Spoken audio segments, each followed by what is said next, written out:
Before we get on with our video, do us a favor and hit that red subscribe button so you can catch up on all other videos like this in the future. Hey guys, what's up and welcome back to our channel. The current Boca Junior forward, an Argentinian football club widely known as El Apache as he grew up in the neighborhood of Old Fuerte Apache in Argentina, is popular amongst the hardcore fans of football leagues. His tremendous impact on the performance of the teams he would be playing in drew them to a great expanse of victory. However, all about him is not just a football career, but a dark past too.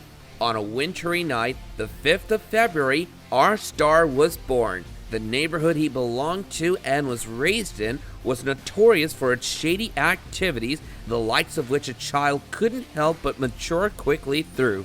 In his tremulous journey, he made a dear friend. Carlos Tevez and Dario Coronel were soulmates from the very beginning, having a deep yearning for football besides being the same age, living in the same residence. They were the best of friends. They would always be together, playing with a makeshift football of rags, spending their youth pursuing each other to achieve their dreams that, at the end of the day, becomes the only light at the end of a pitch-black tunnel. Things took a dark turn soon after they parted ways to join different clubs as they continued to play football in bigger fields with better training and a solid, genuine football foundation.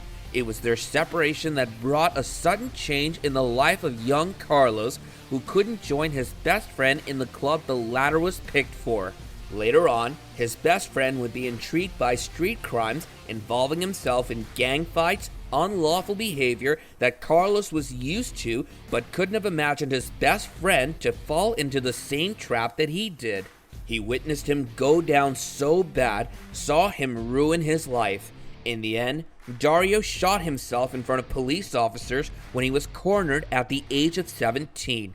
The devastation Carlos went through was immeasurable, but also had his perspective after he lost his good pal. In an interview years later on FIFA Weekly in 2015, he has said regarding Dario being a professional football player, he had everything he needed to be just as successful, but he chose a different path, criminality and drugs, and that ultimately meant that he is no longer with us. I truly believe that everyone chooses their route through life, and this has nothing to do with luck, chose the easier path. Even now, after everything, Carlos still regards Dario as his best friend and confides how they were 24/7 always in each other's companies. Bearing the scars of his sinister path, Carlos didn't stop loving football. The neighborhood he was intending to leave behind bore him marks of where he truly belonged. Indeed, the markings along the side of his face, nape, and chest, the rugged skin, tells the story of a person who had once poured boiling water onto him when he was only 10 months old, a 10-degree burn which took about a couple of months for it to heal. As a professional player who is to appear on national TV, he refused to repair the dead skin cells via a very critical surgical process, registering the fact that everything happens for a reason. Some decent remarks from a man who overcame the tsunamis of life indeed.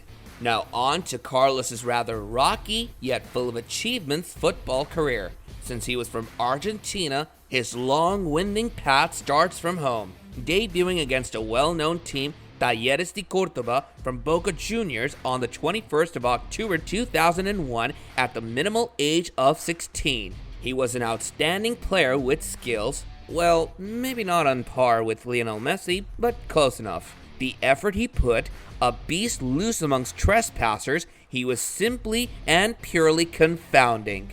4 years later, in 2005, he joined a Brazilian team, leaving behind his homeland for the time being, leading his new team to win the Brazilian titles and becoming the first non-Brazilian guy to snatch away the best player honor. He was truly on a roll.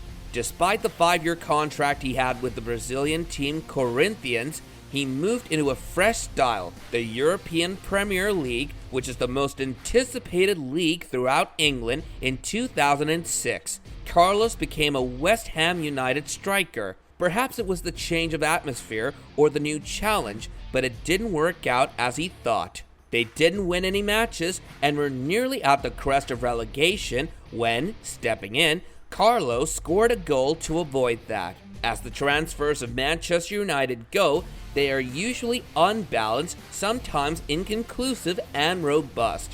Finally, for a 2-year loan, Manchester United took him in the year 2007. During his stay, he helped the club win the 2007-8 UEFA Champions League, 2 Premier Leagues, the 2008 FA Community Shield and FIFA Club World Cup, and the 2008-9 Football League Club. These whopping titles were golden on a professional footballer's resume. Of course, these years were the epitome of Manchester United's stupefying triumph. But even though Manchester United had become a turning point in his already supremely victorious career, he declined their 5-year permanent contract and instead went for their arch nemesis and forever enemies, Manchester City. It was an outrage for the fans of the former club, pelting him with insults to befriend the crosstown rivals and abandon United for the sake of winning rather than closure. Yet, he was claimed the Player of the Month in 2009, the same year he joined City, the once staggering vocation now somehow steadied. Carlos was known for one thing. If he wasn't in the starting lineup of a match, he wasn't going to play at all. In a match in 2011, Champions League Manchester United manager Robert Mancini, when asked Carlos to substitute for a player on the field, he straightforwardly refused to do so in a manner considered unethical for a position like his in a cut-edge league that barely tolerated such behavior. Consequently, he was immensely put down by the media and press and was suspended for 2 weeks, fined several weeks of wages, and denied a loyalty bonus, but came back for the first team against Chelsea on the 21st of March 2012. With his ferocious yet mesmerizing demeanor, the interviewer was told by him after he was queried for his code of conduct being the result of his checkered history, and he responded, "I don't know if there's a connection there. I've always played my way, or at least tried. I always say that whereas I previously played with the ball, now I play football, and that's something entirely different. But I didn't know whether my circumstances had made me the kind of player I am. It's possible." No matter what the job asks, regarding his way could have also been a plus point for the City manager, not otherwise. He won Manchester City the Premier League after 44 years of struggle, naming more honors to himself and achieving the most out of his talent and hard work. In 2012, against the prestigious Chelsea FC, he won his team the FA Cup by a 3-2 score. An end of an era when he was signed by Juventus the next year, also helping them greatly, weaving through the road of success smoothly, returning to his home after a few more transfers, and record-breaking in January 2018.